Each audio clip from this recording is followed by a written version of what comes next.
जो कबीरदास हैं उन्हें लोग भगवान बनाकर पूछते हैं, वो भगवान है क्या? भक्त हैं। कबीरदास जी भगवान के भक्त हैं, जैसे सूरदास जी, कबीरदास जी, रैदास जी, रसखान जी, सब भगवान के उच्च कोटि के भक्त हैं, जिनसे हम बहुत सारा ज्ञान प्राप्त कर सकते हैं। गुरु जी भगवान लोग पूजते हैं पूजते हैं, सम्मान करिए सबका, पर संत के रूप में नहीं। वो लोग कहते हैं कि उन्हें पूजो तब जाकर मुक्ति मिलेगी।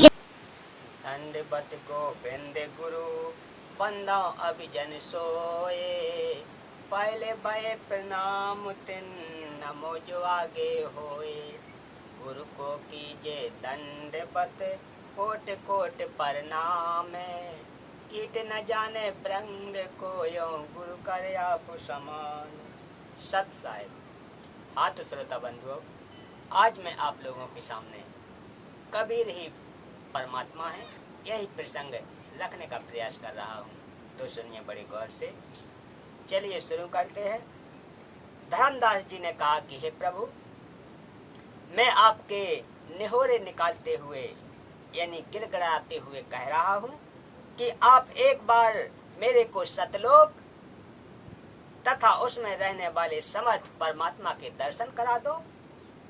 आपने सतलोक की शोभा का जो वर्णन किया है, उसको देखने का मेरा मन लुभा रहा है। आपकी लीला मैंने बहुत देखे हैं, परंतु परमात्मा को देखे बिना मेरे मन में शंका बनी रहेगी। परमेश्वर कबीर जी ने कहा कि हे धर्मदास, आप यह जिद क्यों कर रहे हो? आप मेरी बातों पर विश्वास करो। मेरे बताए भक्ति कर्म को करके शरीर त्याग कर वहां चले जाओगे, फिर लोक तथा लोक नायक दोनों को देखना। मेरे तथा परमात्मा में कोई अंतर नहीं है। जैसे जल तथा तरंग में भिन्नता नहीं होती, यह नियम है कि परमात्मा और गुरु को एक मानना चाहिए, तब सफलता मिलती है। यह वचन सुनकर भी धर्मदास जी ने फिर वही रट लगाई। तो परमेश्वर जी धर्मदास जी की आत्मा को सतलोक में ले गए। एक पल में सतलोक में पहुंच गए। सतलोक की शोभा देखकर धर्मदास आनंदित हुआ। वहां पर मानो असंख्य सूरज तथा चांद उदय हुए हों, इतना प्रकाश सतलोक की भूमि का है। सतलोक में जहां तक दृष्टि गई, धर्मदास जी ने देखा कि प्रकाश झलक रहा था।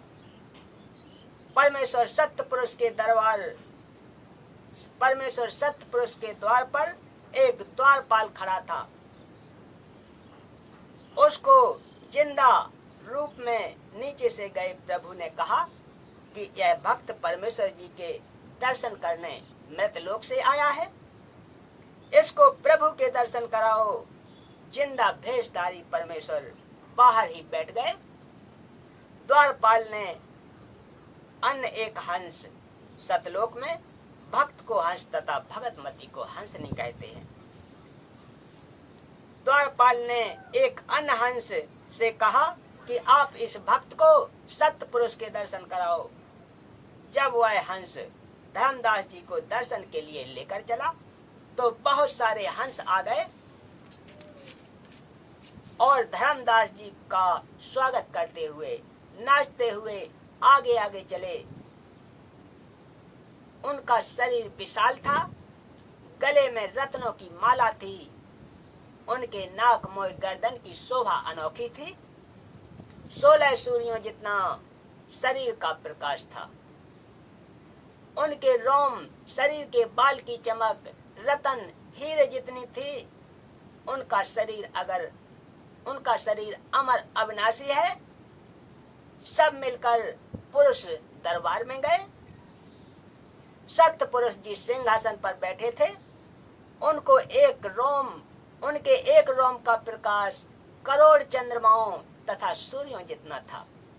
धर्मदास जी ने देखा कि ये तो वही चेहरा है जो नीचे जिंदा बाबा के भेष में मिले थे तथा मुझे यहाँ लेकर आए हैं।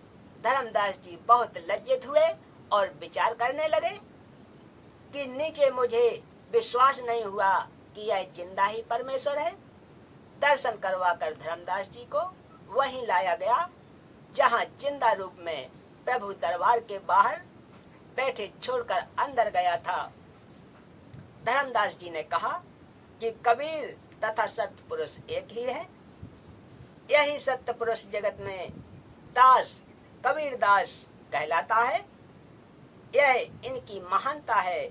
धर्मदास जी ने दौड़कर परमेश्वर जी के चरण पकड़कर कहा कि हे प्रभु, यह आपका यथार्थ परिचय मिला है। आप स्वयं ही परमेश्वर हैं। हे परमेश्वर, आपने अपनी यह छवि यहाँ पृथ्वी पर किस लिए छुपा रखी है? वहां पर प्रकट क्यों नहीं की? परमेश्वर कबीर जी ने उत्तर दिया कि मेरी शोभा नीचे देखकर काल निरंजन मुझे पहचान कर व्याकुल हो जाएगा। सर्व प्राणी मेरे पीछे पड़ जाएंगे। मैंने काल से वचन किया है कि मैं अपना ज्ञान सत्य भक्ति का धनी बनाकर जीवों को सतलोक ले जाऊंगा।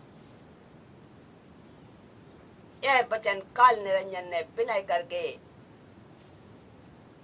करके लिया था। वास्तविकता यह है कि जब तक जीव को काल लोक के कष्ट का और सतलोक के सुख का ज्ञान नहीं होगा, तो वह यदि सतलोक चला भी गया तो फिर वापस आ जाएगा। पहले सब सतलोक में ही तो थे, वहीं से नीचे गिरे हैं। इसलिए तत्व ज्ञान कराना तथा सत्य भक्ति से धनी बनाकर सतलोक ले जाना उचित है। मैं इसलिए नीचे पृथ्वी पर गुप्त रहकर सर्व कार्य करता हूँ। धर्मदास जी ने कहा कि हे प्रभु, मुझे यहीं रहने दो, मैं अब उस गंदे लोक में नहीं जाऊंगा।